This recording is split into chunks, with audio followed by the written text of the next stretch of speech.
ہمارے نبی پاک صلی اللہ تعالی علیہ وسلم کو اللہ نے اختیار دیا، جتنا رہنا چاہتے ہیں رہ لیں، لیکن موت آپ کے لیے ہے، موت سے پاک صرف آپ کا رب ہے، باقی کوئی نہیں۔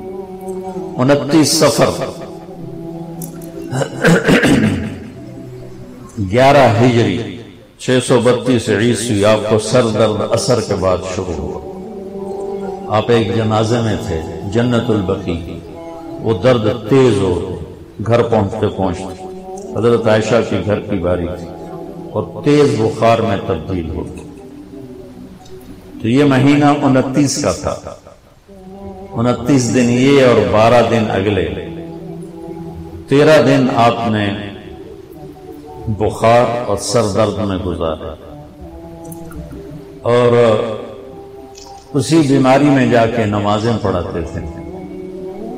آپ کے جانے میں 5 دن باقی تھے کہ آپ کا بخار بہت تیز ہو، تو آپ نے فرمایا کہ مجھے 7 کنووں کا پانی لا کر غسل دو۔ تو 7 مشکاں وڈیاں وڈیاں بھر کے لے آندیاں صحابہ نے، الگ الگ کنواں تھا۔ تو حضرت عائشہ کے گھر میں ٹپ نہیں تھا،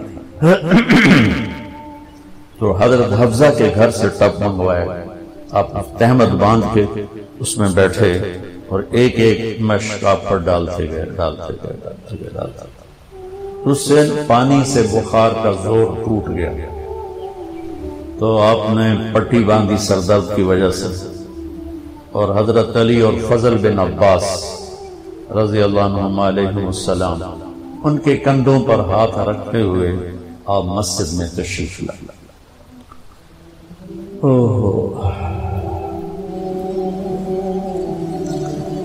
اور مسجد بھری ہوئی تھی۔ آپ نے ایک چھوٹا سا بیان دیا، وہ آپ کو سنانا چاہتا ہوں۔ آپ نے فرمایا، لوگوں، میں ایک زمانہ تم میں گزار کے جا رہا ہوں، میں نے کسی کا حق مارا ہو تو مجھ سے لے لے، کسی پہ زیادتی کی ہو تو بدلہ لے لے، کسی کو تھپڑ مارا ہو، سوٹی ماری ہو، بدلہ لے لے، قیامت کے دن میرے اوپر کوئی مقدمہ نہ کر دینا، میں اس دن کی پیشی کو برداشت نہیں کر سکتا۔ جن کے طفیل لوگوں کی پیشیاں معاف ہو جائیں گی، جن کے طفیل حساب شروع ہو، جن کی طفیل کروڑوں اربوں گناہگار ان کو معافی ملے گی، وہ امت کو کیا پیغام دے کے جا رہے ہیں کہ جب میرے ذمے کوئی ہے تو ہون لے لو، اتھے نہ مانگے۔ آپ نے اس کو اتنا دہرایا کہ صحابہ رونے لگے۔ آپ نے اتر کے ظہر کی نماز پڑھائی، پھر ممبر پہ آ گیا۔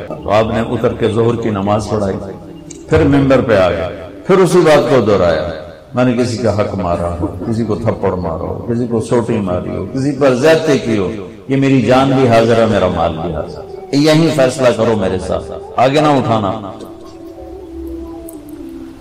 ایک آدمی کھڑے ہو گئے، یا رسول اللہ، آپ نے میرے 3 روپے دینے۔ آپ نے فرمایا، ضرور دینے ہوں گے پر مجھے یاد نہیں، ذرا یاد تو کرو۔ کہ یا رسول اللہ، آپ کے پاس سائل آیا تھا تو آپ کبھی سائل کو لوٹاتے نہیں تھے کہ نہیں بھی میرے کو ہیں کوئی، یہاں تک کہتے تھے وہ فلاں دکاندار سے جا کے ادھار لے لے، جب میرے پاس آئیں گے میں تیرا ادھار چکاتا ہوں، خالی نہیں بھیجتے تھے۔ تو کہنے لگے، یا رسول اللہ، سائل آیا تھا، آپ کے پاس تھے نہیں، آپ نے مجھ سے پوچھا تیرے پاس کچھ ہیں؟ تو میرے پاس 3 درہم تھے، تو آپ نے کہا اس کو دے دے، میں تمہیں دے دوں۔ ہم نے کہا ہاں یاد آ گیا۔ تو پھر آپ کے گھر میں تو ایک چھٹانک تیل نہیں تھا کہ ڈیبا بال جائے، تو آپ نے فرمایا اپنے چچا زاد فضل بن عباس، فضل تو میرا یہ قرضہ ذمہ لیتا ہے؟ تو ایک عجیب بات بتاؤں، آپ مقروض کا جنازہ نہیں پڑھاتے تھے، جس کے سر پہ قرضہ ہوتا تھا اس کا جنازہ نہیں پڑھاتے تھے، ساری زندگی خود قرضہ لیا، لیکن قرض لینے دینے میں انسان سے جو پھر بے اصولیاں ہوتی ہیں، اس میں جو نفرتیں پیدا ہوتی ہیں۔ اب دیکھتے ہیں یہ فیصل آباد کے بازاروں میں روزانہ تاجر کیسے گریبان پکڑ کے ماں بہن کی گالیاں دے رہے ہیں۔ میں ان تاجروں سے کہتا ہوں، یا ادھار دینا بند کرو یا گالیاں دینا بند کرو۔ کیوں کسی کی بیٹی کی عزت کو اچھالتے؟ لاکھ 2 لاکھ کے پیچھے نہ کسی کی ماں چھوڑتے ہو نہ بہن چھوڑتے ہو۔ بھائیو حقوق کا معاملہ بہت سخت، بہت سخت۔ تو میرے نبی جیسی پاک ہستی حقوق کے بارے میں کہہ رہے ہیں بھائی کوئی بدلہ لینا جائے تھی لے لے۔ تو صحابہ حاضر خدمت ہوئے، یا رسول اللہ لگتا ہے جانے کا وقت قریب ہے۔ تو آپ رونے لگے، آپ نے کہا میں تمہیں اللہ کے سپرد کرتا ہوں، اللہ تمہارا ساتھی اور حامی اور ناصر ہے۔ جمعرات کا دن عشاء کی نماز آپ پڑھانے کے لیے اٹھے اور غش آیا اور دوبارہ لے گئے۔ تو پھر تھوڑی دیر کے بعد آپ کو دوبارہ ہوش آیا تو آپ نے فرمایا عشاء کی نماز ہو گئی؟ کہ جی نہیں، آپ کا انتظار ہے۔ تو آپ اٹھنے لگے، پھر اٹھ نہیں سکے، پھر لیٹ گئے۔ پھر تیسری دفعہ آپ اٹھے، عشاء کی نماز ہو گئی؟ کہ جی آپ کا انتظار ہے۔ تو آپ پھر اٹھنا چاہا، نہیں اٹھ سکے، تو آپ نے فرمایا ابو بکر سے کہو عشاء کی نماز پڑھو۔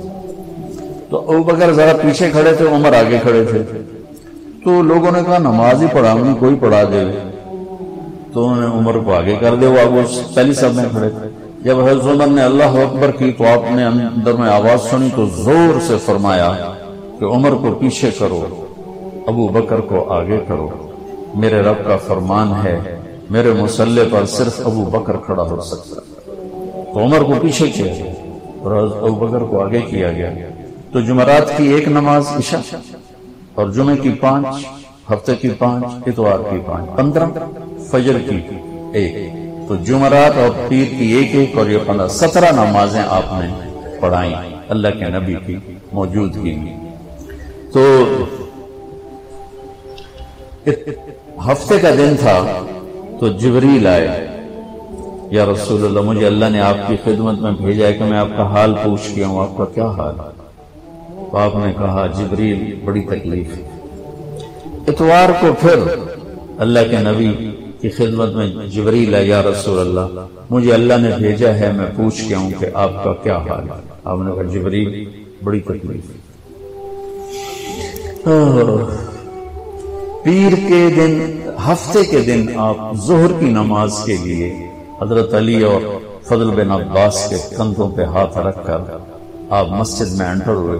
ابو بکر نماز پڑھا رہے تھے، آپ نے یہاں سے محسوس کیا کہ اللہ کے نبی انٹر ہو رہے، تو وہ پیچھے ہٹنے لگے۔